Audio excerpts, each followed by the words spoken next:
You are live. I am live. You are live. Alright, hi, I'm Ian Williams, and I am at the Hearthside hearings in Niagara Falls. And first time reading here, and it's this wonderful series that Jordan and Priscilla have started with young authors reading their work in a really, really cozy situation. And so what you're seeing right now is me and a background of Halloween stuff. And what you're not seeing are a small audience around here.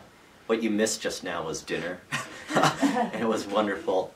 And what you're not seeing too are all of these books lined around this room, and a really eclectic kind of collection. So you've got Chuck Palahniuk, you've got Walt Whitman, you've got the Bible, you've got John Newlove, just fantastic, fantastic books everywhere. So it's fantastic, and you're missing all of this atmosphere because we're online. So I am Ian Williams, and I am the author of this book, You Know Who You Are. And it's my first book, My Darling, came out earlier this year. I'm just going to read a few poems from this book, and maybe some new poems as well. And while I was preparing this reading, I was thinking of what sorts of poems to read tonight. And I think I want to read all poems that have something to do with technology. So less kinds of romantic poems, and every poem has something to do with technology. And here's a poem that I'm not sure if I can read. How's that for a poem to start with? Because visually, and I can do this because you guys can see it, it looks like this. Hold it up. There we go. Okay, can you see? Down a little bit. Down. There you go. Alright, so it looks like it's a sonnet, and there are all of these interruptions in the middle of the sonnet.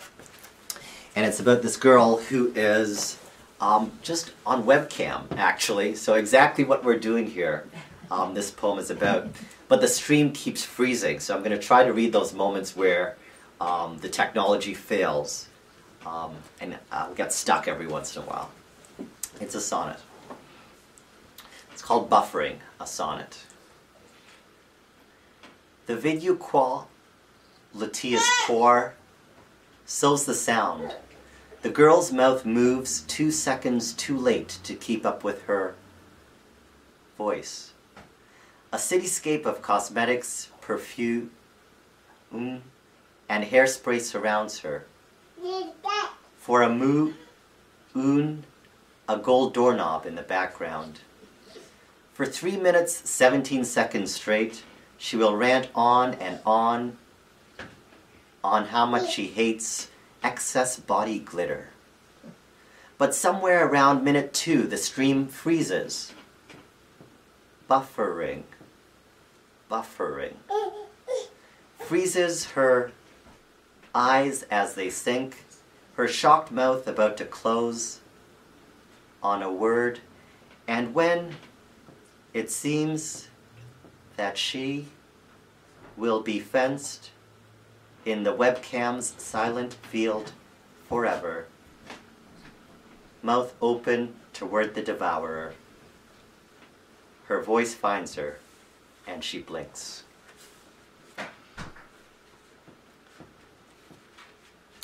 I'm actually really fascinated with technology.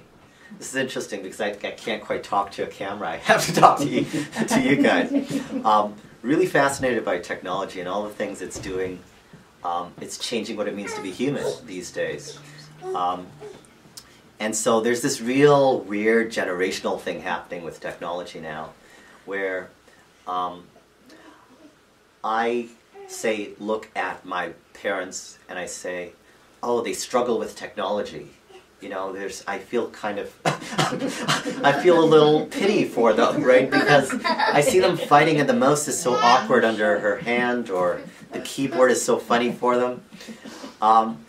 And, you know, when that happens, it's so easy to feel superior. But then my mother looks at me and she feels pity for me because I've lost so much of the stuff she knows, right? So, for instance, I will not know how to you know, you know, cure a cold with ginger and some weird herb or something, right? I will not know how to properly fold a napkin or something like that, right? And those things that her generation prizes, nice penmanship, that kind of thing, right? It's just being lost. And technology is one of those things that gives both sides leverage over each other. Next poem, another sonnet. It's called Passage.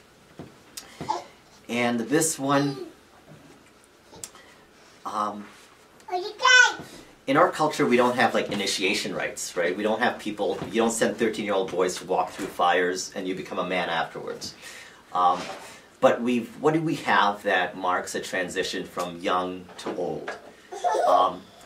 And really, I think for our generation, our age, it's this kind of giving up, right? We give up and we surrender things, and then we become an adult. When you give up your dream of being a rock star, right? When you give up the dream that, you know, you will save the planet, and you become less idealistic.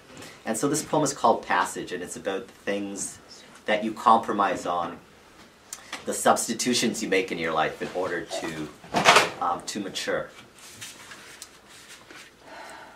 Passage. One spoon sometimes has to do, just suck it clean between the eggs and the oatmeal. For dinner, cornflake crumbs. That is if you want to eat at all. The undershirt can go another day or two. There's the radio for car music, despite the static through towns. Brakes that whine, but for the most part work, at least till now. Windshield for widescreen, back seat for love seat, remember for repeat. For the truth, memory will do. We'll have to. Crust of a melody, a burnt kiss, some cheek in your hand, but all that's done. Sometimes one spoon has to do the work of a knife. And student essays will have to sleep with you. And if you're lucky, get fresh about curfew.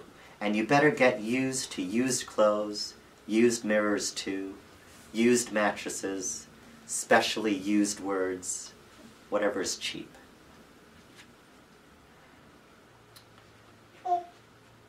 Up next. I never know if I should clap in between. No, I snapped the one day and somebody gave me a dirty look.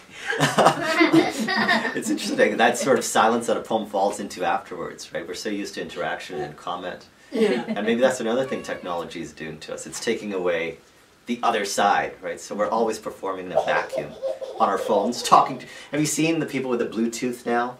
So they're not holding a phone. They're just sort of talking to themselves, right? Walking down the street. It's dangerous. You can't tell which of the schizophrenics anymore. You can't tell who's crazy, and you can't tell who's just on their phone.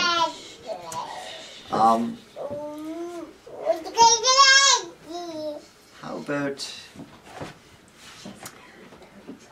let's do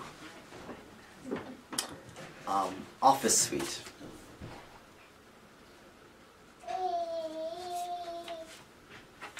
Office Suite. So this is a new poem. And basically where I work in the States, my office building used to be a girls' dormitory back in the 19th century. And so I was at work late one night and I thought, ooh, 100 years ago, what was going on in this room, in this building? Oh, God. That's scary. Then I thought, what's happening in this building right now, this second? And what was happening was I was on my computer, on my laptop at work, typing on this document, right, using these various programs. And I thought 100 years ago, they certainly weren't doing that. So the poem happens when I superimpose the present world with the past world. And I use this computer program to try to understand how it could be applied. So it's an odd and quirky little poem. It's called Office Suite. Excel. In the 19th century, this office building used to be a girls' dormitory. a spreadsheet of XX chromosomes. A now dead girl is sleeping on the desk, tickled as a man double-clicks her neck. Word. The now dead girl should have run a spell check before she got married. Should have hit F7, hit Control Z. Undo, undo, he's a typo. How come every other dead girl can see Don Juan underlined in red? Outlook.